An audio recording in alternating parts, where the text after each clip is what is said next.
اللهم صل على محمد وآل محمد۔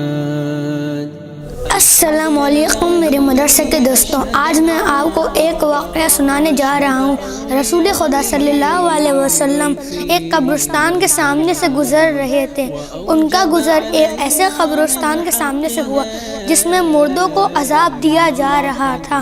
بس رسول خدا ٹھہرے اور اہل قبور کے غم میں دعا مانگنے لگے کہ اے خداوندہ، ان لوگوں سے عذاب دور فرما دے۔ پھر آپ نے فرمایا اگر یہ رجب کے ایک دن کا بھی روزہ رکھ لیتے تو ان سے عذاب دور فرما دیا جاتا۔ اس لیے ہمیں یہ خیال رکھنا چاہیے کہ رجب کا مہینہ پورے سال میں بس ایک ہی مرتبہ آتا ہے، اور اس میں ہم جتنے بھی اپنی طرف سے اچھے اعمال کر سکیں وہ ہمیں کر لینے چاہیے۔ اس سے ہم سے اللہ بھی خوش ہوگا اور ہمیں جنت میں جانے کا موقع بھی ملے گا۔ شکریہ۔ عن ورد في دار المقامة والخوف